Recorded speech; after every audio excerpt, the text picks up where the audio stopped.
Aw, man. The forklift's stuck. Hey everybody, welcome back to the Flat Thunder channel. My name's Andy, and this is my disaster of a garage slash shop. We got a lot of things going on here. If you follow along on the channel, you'll notice it in various degrees of messiness. Right now, it is extremely messy. We have the Bobcat there, the forklift, Johnny number 5's back in the corner. We have a truck cab there, workout center here, welding bench there, and a machine shop somewhere over in that area there that you can't see or hardly get to. It's a mess, I'm not gonna lie. Really struggle with this, trying to clean it up. In today's video, we're gonna assemble this brand new pallet rack that I purchased. Well, new to me slash used pallet rack that I purchased off the Book of Faces. So here's all the wood bars, a whole bunch of 2x4s, some other various, it's a double laminated piece of plywood there. Here's the bars that go left to right. They are just shy of 9 feet long. So they're longer than our other units. And the uprights are underneath it. But the uprights don't have any flat bars or feet on the bottom. And I don't want that digging into the concrete, so we're gonna have to make some feet for that. We're gonna make it out of this scrap piece of channeling that we have from the other pallet rack. Need to cut that up and get it tack welded to the bottom of the uprights. Just strap her into the old compound miter saw here and zip off 4 4-inch chunks.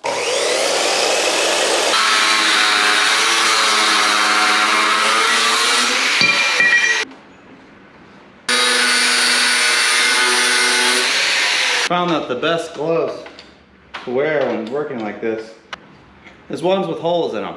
That way you can find out where the hot spots are.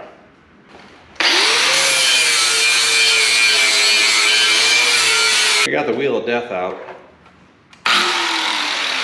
Now what I'm trying to do is just clean up the edges a little bit and make the pieces that were cut really crooked half square.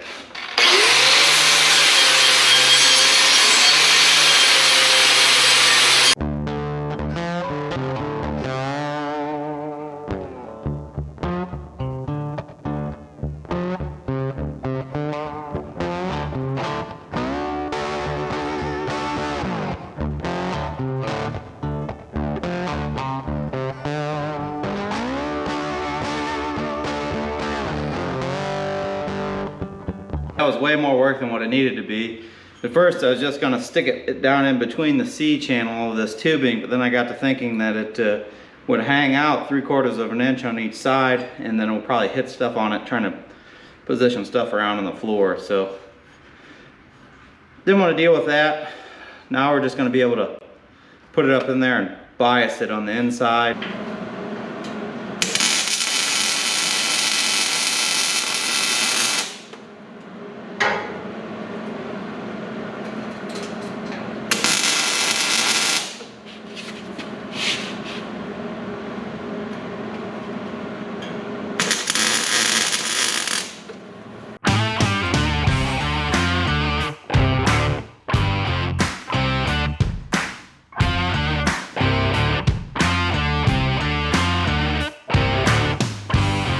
Now we can rest a little bit easier now that we got one of the cross beams in. These are really simple to put up. The hardest part is getting the first beam in. So once you get it lassoed to one upright, get the other upright in, you know the uprights and everything isn't gonna come toppling down on you. If only we had a forklift. Need to get those upper beams put in on this guy, and then we can start clearing stuff out and get it in position.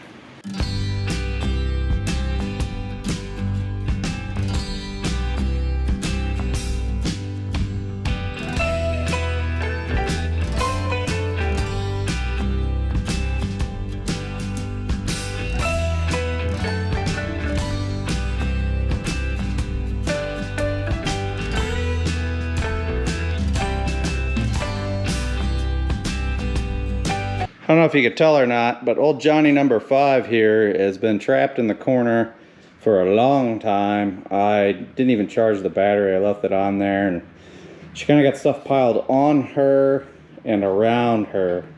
Actually, he's a boy because he's Johnny number 5. So all this stuff got piled on old Johnny number 5, and I haven't started it in several months. Give him a little pep talk. Come on, Johnny, you can do it.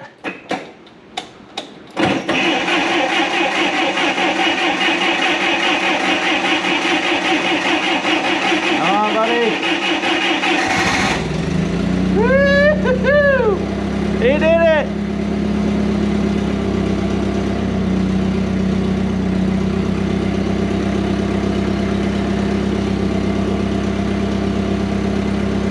Gotta work some of the bugs out.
They don't teach you that in forklift driving school. I really didn't think we were gonna get around that cab, but we did it. We got the forklift in front of the rack. Now we're ready to get the beams on the forks, get it up to the very top level that we're gonna put on. All right.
We got the back beam all positioned. We just set the front beam, and this one on the bottom here, that's just temporary. We're going to take that out. So that shelf there is going to be the very top shelf, and we're going to do some measurements here and place another shelf somewhere in the mid, and then keep one leg on the back just to protect the spreading of the legs. I don't think we'll have a problem without it, but we're going to have it, and we're only going to have 2 shelves, so we'll put one in the back. What we're trying to do here is get this cab underneath this rack until we can get it on. I'd like to put that in tomorrow, but I've been saying that for quite a while now. So right now we just need to get it out of the way so we can actually move in here. So we're going to put the bottom of the lowest shelf above the top of the cab and drive it right underneath. Turns out that's 5 foot. It's right around where the old owner had his first shelf. So we just need to make sure the bottom of the rail or bar is above this line.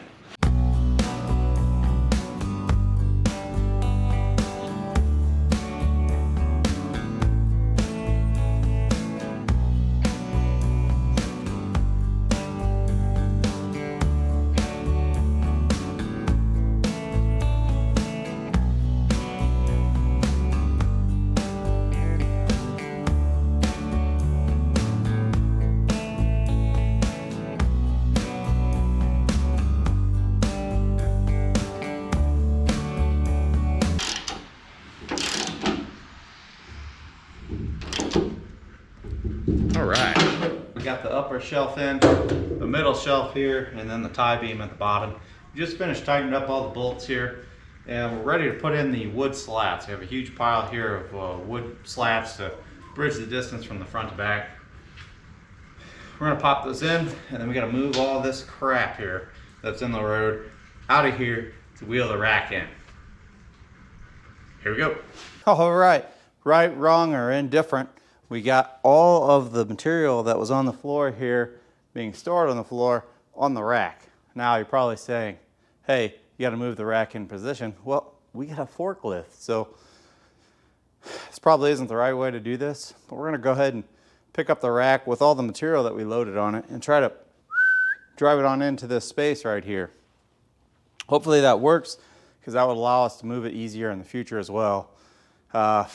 It's just some 2x4s, some 2x6s, and some drywall, but that stuff adds up pretty quick.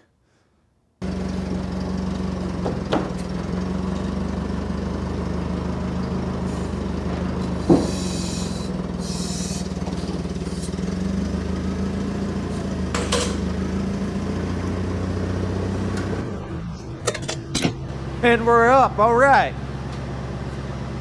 We mushed the edge of the drywall. Whoopsie. Just gotta get her in the hole.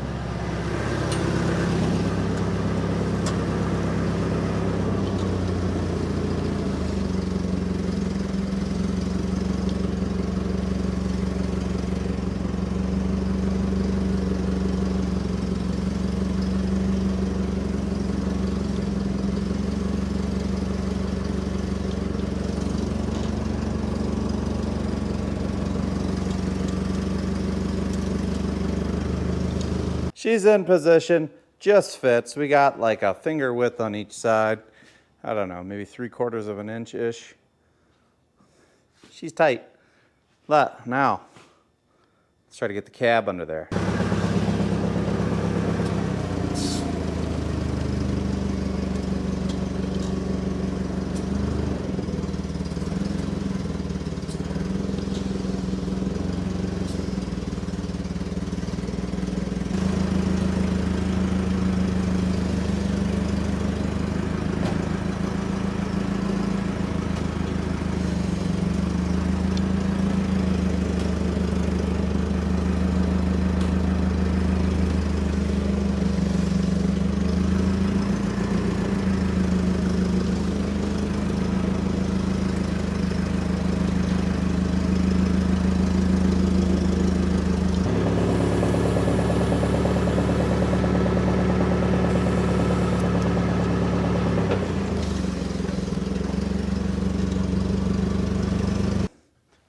You the man, Johnny.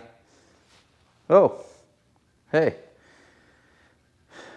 Caught me chilling and relaxing here on this 1980s vintage Econoline bench seat.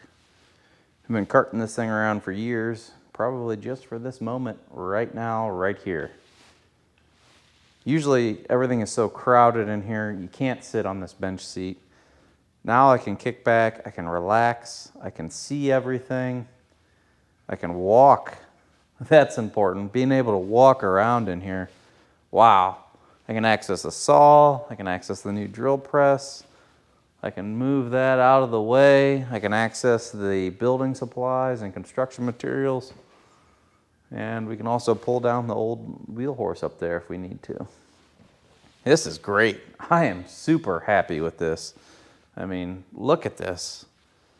I'll take you off there and show you. I mean, if you're just tuning in, you would think this is horrible. This is a mess. This is a disaster. But if you saw the beginning, and saw what I started with, I didn't really throw anything away. I didn't take anything out of the garage. I only moved things around. Now I did throw maybe, I don't know, a couple handfuls of like 2x4 scraps outside, but that was it. Everything that was in here before is still in here. Wow. Super happy with these results. If you like this video, don't forget to give me a thumbs up. Leave your questions and comments in that section below, and don't forget to punch that subscribe button your way out. Thanks for watching, everyone.